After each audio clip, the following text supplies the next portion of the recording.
Alright, Tori, so I thought I would just film a little video. We were just overthinking the problem. We actually don't need to convert into radians at all. So, we start with sorry, I'm going to move this. We start with an angular velocity of 0 revolutions per second. We end the first segment with an angular velocity of 0.5 revolutions per second. And the delta theta, I'm going to call it delta theta 1 over that time, is 2 revolutions. So then you can just use this equation to solve for alpha, just like I was talking about. So we're just going to do it with omega 1 and delta theta 1. So we plug in, and I'm going to use fractions just because it's a little easier for me. So I'm going to plug in 1/2 revolutions per second here. 0 revolutions per second, 2 times alpha times 2 revolutions. So when we square this, we get 1 over 4, and that's going to be revolution squared over second squared, equals 2 times 2, which is 4 revolutions times alpha. So then we divide by 4 revolutions, and we get 1 revolution squared times over, you divide, when you're dividing a fraction by another number, you just multiply denominators. So we get 16 revolutions times second squared equals alpha.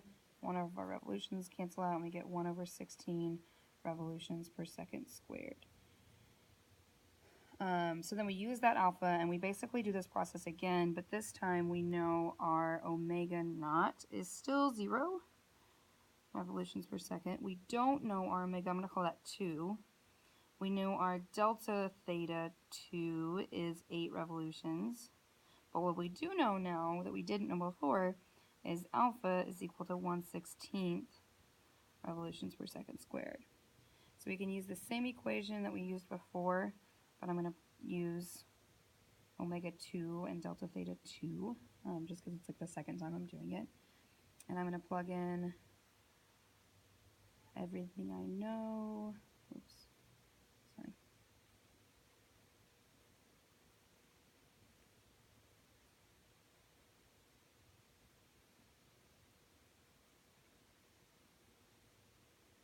So then I get omega 2 squared equals, this all goes to 0. 2 times 8 gets us 16 revolutions, times revolutions is revolution squared over 16 second squared. So omega 2 squared is just 1 revolution squared per second squared. So when we take the square root, omega 2 is equal to the square root of 1 is 1. And then square root of revolution squared is revolutions per square root of second squared is seconds. So I'll zoom out here so you can kind of see the whole thing. We could actually convert it to radians. So I'm going to do that one for you too, just so you can see it both ways, in case that's helpful to you. So if we convert it to radians per second, we would say that omega naught equals 0 revolutions per second, and then there are 2 pi radians in 1 revolution. So then we would just get 0 radians per second. Omega 1 would be 1/2 revolutions per second times 2 pi radians in 1 revolution. So we would get 2 pi over 2, or just pi radians per second. And then our delta theta 1 would be 2 revolutions times 2 pi radians per revolution. We get 4 pi radians. So if we use that same process that I used up top, but now used radians, you're going to get pi radians per second squared plus 0, equals 0, I'm not going to worry about units because it goes to 0 anyway, plus 2 alpha times 4 pi radians.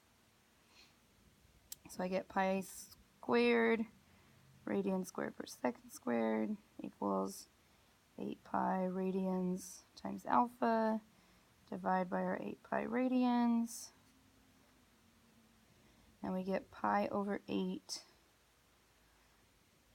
radians per second squared equals alpha. So then I can come over and just like I did on the other one, I can say that my omega naught equals 0 radians per second. My omega 2 is what I'm looking for.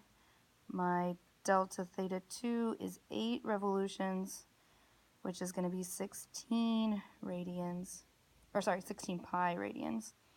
And then my alpha is pi over 8 radians per second squared. So if I plug into this guy,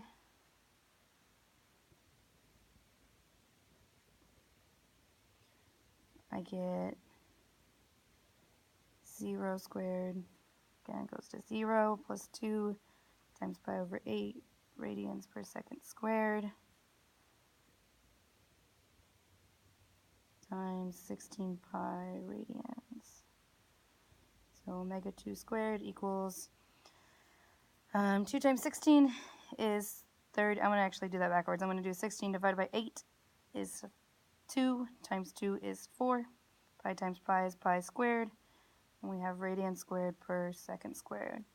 So then I take the square root of both sides and I get omega 2 equals 2 pi radians per second.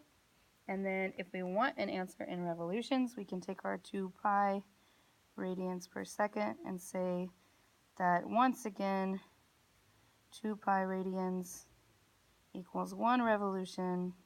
Our radians cancel out, but so do our 2 pi's. Oops, sorry, moved things. And so we get 1 revolution per second. So that is that problem both ways. Again, I think it is probably, I'm going to turn this so we can see the whole thing. I think it's a lot simpler to do it this way up here, where you just say in revolutions, so I'm a little shaky. Because you don't need to change it to radians, because nothing is necessarily in radians. You could actually do the whole problem in revolutions, and then if you needed radians as your answer, you could change it to radians in your answer. Just convert it then. Just like I converted back to revolutions in the second one when I did the whole problem in radians. So just as long as your units are consistent, which they are up here, they're just all in revolutions, then you're totally fine. So let me know if you have any questions. Cool beans.